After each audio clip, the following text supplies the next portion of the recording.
예전에 방송에 자주 나오셨던 철학자 강신주 교수님이 있으신데요. 이분의 책을 제가 읽으면서 이분이 인간의 본성에 대해서 이렇게 정의하는 걸 봤습니다. 인간은 벌너러빌러티. 인간의 본성은 벌너러빌러티. 뭐냐면 인간은 상처받는 존재라는 거예요. 상처받는 존재. 그래서 우리는 평생 친구나 연인을 찾을 때에 나에게 상처를 주지 않을 사람을 찾고 나를 사랑해 줄 사람을 찾는다는 거죠. 저도 대학 시절에 참 기억에 남는 게 있는데 그게 뭐냐면 그 대학 시절에 사람들이 기도 제목을 물어보면 꼭 배우자 기도 제목을 물어보잖아요. 그런데 자매들이 원하는 배우자상을 말할 때 항상 빼놓지 않고 첫 번째로 그 배우자 기도 제목에 올라갔던 게 뭐냐면 온유한 사람을 만나게 해달라는 거였어요. 온유한 사람. 한 사람도 빼놓지 않고 그런 얘기를 하더라고요. 아마도 앞으로 배우자가 될 사람에게 상처받고 싶지 않아서 그런 게 아닐까 하는 그런 생각을 해봤습니다. 우리는 사람에게 상처받는 것이 싫고 또 두렵습니다. 그래서 사람을 사귀는 것이 어렵고 또 새로운 사람과 관계를 맺는 게 쉽지가 않죠. 때문에 교회를 아무리 오래 다녀도 가장 하기 힘든 게 사랑하는 겁니다. 사람들은 기독교가 그리고 교회가 사랑을 잘 할 거라고 생각을 해요. 그런데 교회에 와보면은 온통 어떤 사람들만 있습니까? 상처받은 사람들이 있고 상처받기 싫어하는 사람들로 가득한 거죠. 저도 마찬가지입니다. 교회에서 제일 어려운 게, 교회 다니는 게 제일 힘든 게 뭐냐면 상처받는 거예요. 교회 오는 시간이 많으면 많을수록 상처를 더 많이 받고 힘들죠. 그런데 우리가 사랑에 대해서 별 기대가 없으면은 차라리 마음 편할지도 모르겠습니다. 세상 사람들처럼 그냥 기브 앤 테이크 하면서 이해관계로 서로 얽혀 있으면은 마음이 편할 수 있는데 그것도 아니에요. 항상 우리는 사랑에 대한 부담감이 있고 사랑해야 된다라는 의무감은 있는데 그걸 잘 못하는 것 때문에 늘 마음이 짓눌려 살아가는 것 같습니다. 저 같은 목사도 마찬가지입니다.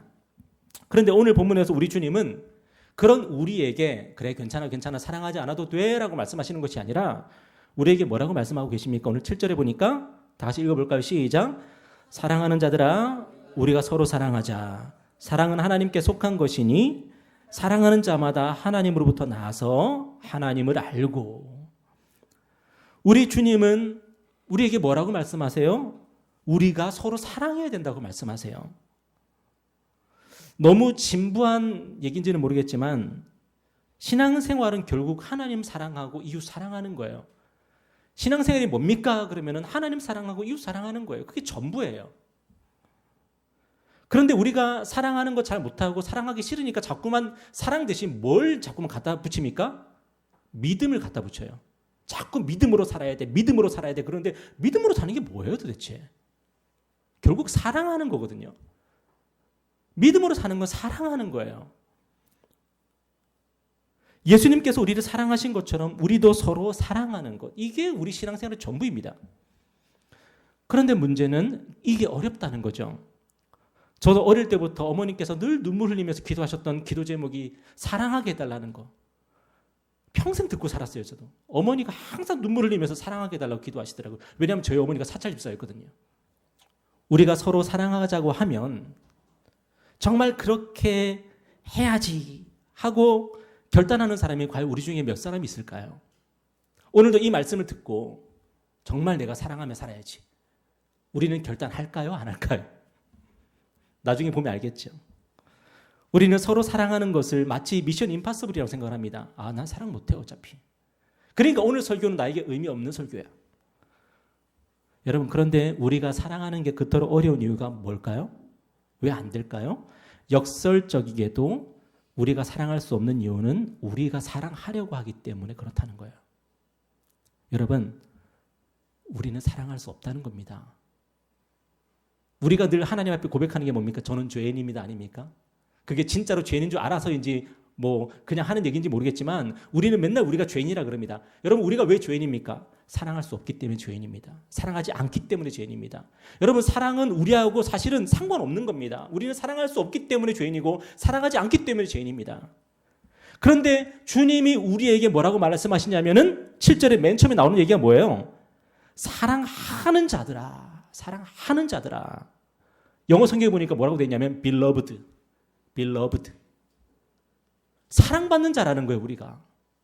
우리가 사랑받는 자들이기 때문에 사랑받는 자들에게 하시는 말씀이 뭐냐면 서로 사랑하라는 거예요. 오늘 본문은 사랑하는 자마다 어떤 사람이라 그러냐면은 하나님으로부터 나서 하나님을 아는 사람. 결국에는 누가 사랑할 수 있냐? 하나님께 사랑받아 본 사람이 사랑할 수 있는 거고 하나님을 아는 사람만 사랑할 수 있다는 거예요. 우리가 사랑하지 못한다면 그 이유가 뭐냐? 하나님을 잘 모르기 때문이고 하나님께 사랑받아 본 경험이 별로 없기 때문이다라고 하는 거예요.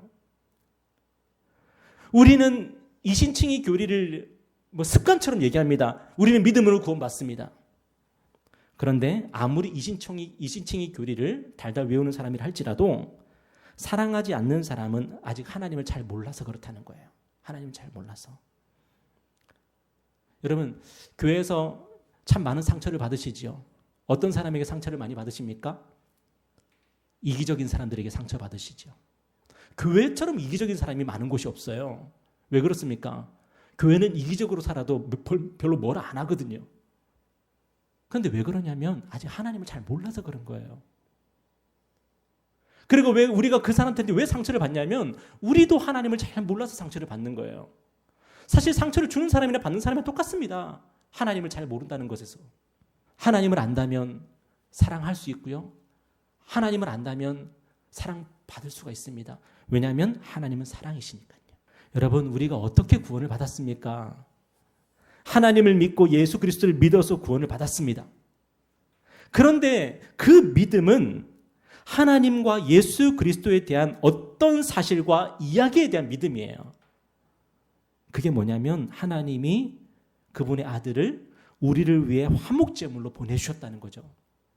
하나님의 아들 예수께서 우리를 위해서 기꺼이 십자가에서 화목제물 되어주셨다는 거죠. 우리가 믿는다는 게 바로 그겁니다. 그렇다면 하나님을 믿고 예수님을 믿는 사람의 마음에는 뭐가 있죠? 하나님의 사랑이 있는 겁니다. 예수님의 사랑이 있는 겁니다. 그래서 하나님은 우리에게 서로 사랑하라고 말씀하시는 거예요. 그리고 우리도 서로 사랑할 수 있는 겁니다. 왜냐하면 우리 안에 뭐가 있기 때문에요? 하나님의 사랑이 있기 때문에요. 얼마 전에 유겸이가 학교에서 방울토마토를 들고 왔어요. 방울토마토를 들고 왔는데 방울토마토가 없어요. 흙밖에 없어요. 왜냐하면 그 씨앗이 심어져 있는 거였거든요. 씨앗이 심어져 있어서 방울토마토는 안 보여요. 흙이에요. 그냥 화분이에요. 그런데 며칠 지나니까 거기서 싹이 나고 잎이 나더라고요. 오늘 저와 여러분 안에 하나님의 사랑이 심어져 있습니다. 그거 아십니까? 여러분이 예수님을 믿는다면, 여러분이 하나님을 믿는다면 우리의 마음에 그 사랑의 씨앗이 심어져 있는 거예요. 그래서 하나님께서 오늘 우리에게 뭐라고 말씀하시냐면 너희가 사랑해야 된다고 말씀하시는 거예요. 왜냐하면 우리 안에 사랑할 수 있는 힘이 있거든요. 사랑할 수 있는 가능성이 있거든요. 하나님의 사랑이 우리 안에 있으니까. 하나님은 우리에게 우리의 힘으로 사랑하라는 게 결코 아닙니다. 그래서 부담 갖지 마십시오. 사랑할 수 없는 사람에게 사랑하라고 말씀하시는 게 아닙니다. 우리 안에 하나님의 사랑이 있기 때문에 사랑하라고 말씀하시는 거예요. 여러분, 우리의 힘으로 사랑할 수 없음을 고백하십시오. 그래서 우리는 죄인인 것입니다. 하나님, 제가 사랑하지 못했습니다. 그래서 저는 죄인입니다. 하나님, 저는 사랑할 힘이 없습니다. 그래서 저는 죄인입니다. 우리는 지극히 이기적이고 지극히 자기중심적인 존재입니다. 그래서 우리는 죄인입니다. 그런데 하나님께서 우리에게 뭐라 말씀하세요? 눈을 감고 잘 생각해봐. 네 안에 뭐가 있는지. 여러분, 우리 안에 뭐가 있죠? 내가 하나님께 사랑받았구나. 예수님께서 십자가에서 자기 몸을 내어주시기까지, 자기의 피를 흘려주시기까지 나를 사랑하셨구나. 여러분, 아멘입니까? 이 선포에 대해서, 이 사실에 대해서 아멘 할 수 있는 사람은 그 속에 뭐가 있는 거죠? 하나님의 사랑이 이미 부어져 있는 것입니다. 우리는 그 사랑을 이제는 어떻게 해야 돼요? 가꾸어야 되는 거예요. 유겸이가 자꾸만 그 화분에 물을 주더라고요. 안 돼, 너무 물 주면 안 돼. 여러분, 심었으면 그 다음에 우리는 뭐 합니까? 가꿉니다. 그래서 그 씨앗이 어떻게든 열매를 맺도록 우리는 노력하고 애를 씁니다. 마찬가지예요. 우리가 왜 예배하고 있습니까? 우리가 왜 성경을 읽고 있습니까? 우리가 왜 기도합니까? 우리 속에 하나님의 사랑이 있거든요. 우리가 하나님의 은혜를 받으면 받을수록 우리 속에 있는 그 하나님의 사랑이 결국에는 열매를 맺게 되거든요. 여러분, 저와 여러분의 힘으로 사랑할 수 없음을 고백합니다. 그렇지만 우리 안에는 하나님의 사랑이 심어져 있습니다. 그래서 우리가 매일매일 그 사랑을 묵상하고 그 사랑을 마음에 새길 때에 하나님께서 우리에게 은혜를 주셔서 우리가 사랑할 수 있게 되는 것입니다. 여러분, 그 사랑으로 사랑하십시오. 그럼에도 불구하고 우리가 서로 사랑하기가 힘든 이유가 있는데 그게 뭐냐면 많은 사람들이 사랑에 대해서 놀라운 착각을 하고 있습니다. 그게 뭐냐? 사랑을 단순히 감정이라고 생각하는 겁니다. 여러분, 나는 너를 사랑해라고 말할 때에 우리는 어떤 느낌이죠? 어떤 느낌을 가지고 내가 너를 사랑해라고 얘기하죠? 심장이 뛰고 얼굴이 막 화끈거리고 우리는 그런 것을 사랑이라고 생각을 합니다. 그런데 이것은요, 하나님께서 말씀하시는 그 사랑이 아닙니다. 그건 로맨스고 에로스죠. 그것은 하나님을 모르는 사람도 할 수 있는 사랑이고 예수님을 모르는 사람들도 다 할 수 있는 사랑입니다. 그런데 왜 우리는 그런 사랑을, 왜 로맨스나 에로스를 왜 사랑이라고 생각을 할까요? 우리가 지난 금요일에도 나누었지만 세상의 문화의 영향을 너무 많이 받고 있기 때문이에요. 이 세상은 로맨스라든가 에로스를 신으로 숭배합니다. 그것을 지고한 사랑이라고 생각을 합니다. 그래서 우리 또한 로맨스나 에로스 같은 그 사랑을 사랑이라고 착각을 하고 있는 거예요. 그래서 심지어 어떤 사람들도 있습니까? 불륜조차도 사랑이라고 미워하는 경우가 있는 거예요. 여러분, 그런데 성경이 말하는 사랑은 그런 사랑이 아닙니다. 주님이 우리에게 서로 사랑하라고 하실 때에 우리에게 서로를 보면서 막 심장이 두근두근 뛰고 뭐 얼굴에 막 땀이 줄줄 흐르고 그렇게 살라고 얘기하시는 게 아닙니다. 주님이 우리에게 서로 사랑하라고 하실 때 그 사랑은 뭐냐면은 하나님의 법을 지키는 겁니다. 그게 사랑이에요. 오늘 21절 한번 볼까요? 21절 다 같이 읽겠습니다. 시작. 우리가 이 계명을 주께 받았나니 하나님을 사랑하는 자는 또한 그 형제를 사랑할지니라. 여러분, 오늘 본문에서 우리가 주목해야 단어가 있는데 그게 뭐냐면 계명이라는 단어입니다. 계명. 여러분, 계명이 뭡니까? 보통 규정, 규칙, 명령, 법 그런 게 계명 아닙니까? 그렇다면 주님이 우리에게 서로 사랑하라고 하셨을 때에 이 서로 사랑하라는 건 뭐예요? 계명으로 주셨다는 거예요. 법으로 주셨다는 거예요. 그러니까 서로 사랑하라는 말은 뭐냐면 주님께서 우리에게 주신 그 법을 지키라는 거예요. 그 규칙을 지키라는 거예요. 서로에게. 마태복음 12장을 보면 안식일에 제자들이 배가 고팠어요. 그래서 안식일에 하면 안 될 그 일을 했어요. 뭐냐면은 밭에 있는 이삭을 잘라서 먹은 이야기가 나옵니다. 근데 당시 바리새인들은, 유대인들은 엄격하게 그것을 못하게 했어요. 왜냐면은 안식일에 밭에서 이삭을 자르고 하는 그 행위는 농사 행위였거든요. 노동 행위였어요. 그래서 안식일에는 그걸 못하게 했습니다. 그런데 주님은 제자들이 그렇게 하고 있는 거를 그냥 냅두시는 거예요. 마태복음 12장에 보니까 한번 읽어볼까요? 자, 한번 시작. 예수께서 이르시되 다윗이 자기와 그 함께한 자들이 시장할 때에 한 일을 잊지 못하였느냐? 그가 하나님의 전에 들어가서 제사장 외에는 자기나 그와 함께한 자들이 먹어서는 안 되는 진설병을 먹지 아니하였느냐? 여러분, 이 말씀이 무슨 말씀이냐면 사무엘상 21장을 보면은 다윗이 사울에게 쫓겨서 막 피난을 가고 있었습니다. 그런데 피난을 가다 보니까 먹을 게 없는 거죠. 급하게 피난을 하다 보니까. 그래서 막 배가 고픈 거예요. 그래서 노업이라고 하는 지역에 갔는데 거기에 제사장이 있었습니다. 아히멜렉이라는 제사장이 있었는데 그 아히멜렉 제사장에게 저에게 먹을 것 좀 주십시오 그랬어요. 그런데 아히멜렉 제사장이 뭐라 그러냐면은 여기 먹을 게 없어요. 우리 제사장들만 먹을 수 있는 진설병이 있는데, 거룩한 떡이 있는데 이거밖에 없습니다. 그런데 이 떡을 어떻게 했을까요?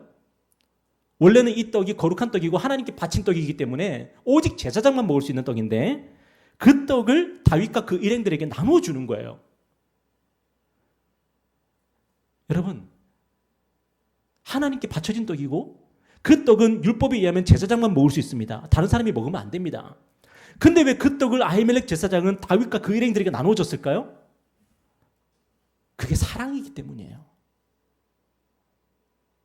하나님께서 가장 원하시는 게 뭐냐면 사랑이에요. 하나님의 모든 율법은 결국 사랑이에요. 그런데 지금 배고파서 사람이 쓰러지고 있고 배고파서 기진해가고 있는 그런 사람들 앞에 놓고 이 떡은 우리 제사장들만 먹을 수 있는 떡이기 때문에 당신에게 줄 수 없습니다. 여러분 이거 돼요? 안 돼요? 안 된다는 거예요. 그게 아무리 제사장들이 먹는 그 떡이라 할지라도 그 떡보다 더 중요한 게 뭐냐면 지금 굶주리고 있는 사람들이라는 거예요.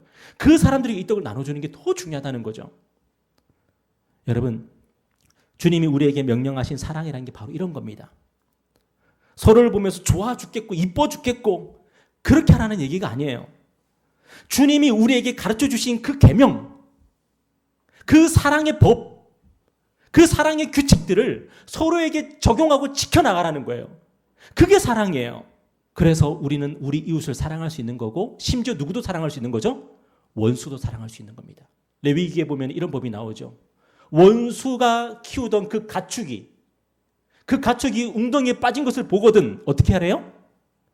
그 가축을 꺼내줘라 그래요. 여러분 우리 마음은 어떻습니까? 이거 암흑의 개가 키우는 그 가축이네? 그러면서 그 가축이 웅덩이에 빠진 걸 보면 거기에 물을 붓고 싶고 막 흙으로 덮어주고 싶고 막 그렇잖아요. 원수니까, 원수의 가축이니까. 그런데 하나님께서 뭐라 그러냐면은 그게 원수의 가축이라 할지라도 꺼내주라는 거예요. 이게 법이고 이게 계명입니다. 그러면 우리가 원수를 어떻게 사랑할 수 있죠? 원수를 생각할 때마다 스트레스 받고 원수를 생각할 때마다 막 속 상하고 언제 죽나? 걔가 죽으면 내가 제일 먼저 가가지고 내가 부조해내야지 막 그런 생각이 드는데 그럼에도 불구하고 그 원수의 그 가축이 물에 빠진 거 보면서 어떻게 하라는 거예요? 가서 꺼내주라는 거예요. 그게 뭐예요? 원수를 사랑하는 거라는 거예요. 사랑은 그렇게 하는 것입니다. 사랑은 그렇게 하는 것입니다. 요즘에 그런 일들이 있더라고요. 주휴수당을 줘야 되잖아요. 그러니까 고용을 할 때 어떻게 고용을 합니까? 이틀, 3일 이렇게 막 고용을 하잖아요. 그런데 사랑이 뭐죠? 사랑은 그 사람에게 5일 동안 일해줄 수 있겠냐고 물어보고 5일 동안 일할 수 있다 그러면 5일 동안 고용을 하고 그 다음에 그 사람에게 주휴수당을 주는 거 이게 뭐예요? 이게 사랑이라는 거예요. 그러니까 하나님께서 우리에게 말씀하시는 사랑은 뭐냐면 약한 자들, 가장 낮은 자들, 가장 가난한 사람들, 가장 부족한 사람들을 위해 법을 만들고 그 다음에 그 법이 성실하게 실행이 되도록 하는 게 바로 사랑이라는 거예요. 그래서 하나님께서 11조의 법을 만드셨죠. 여러분, 구약에서 11조가 뭐 하는 거였습니까? 이 땅에서 가장 약한 사람들을 위해서 만들어 놓은 구호 기금이었습니다. 그래서 11조를 내므로써 누가 그 11조 혜택을 받았어요?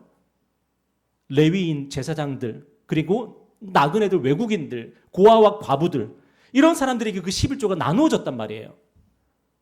한마디로 이 땅에 기업이 없는 사람들, 자기 땅이 없어서 자기 땅을 일굴 수 없는 사람들, 다른 사람에게 구걸할 수밖에 없는 사람들.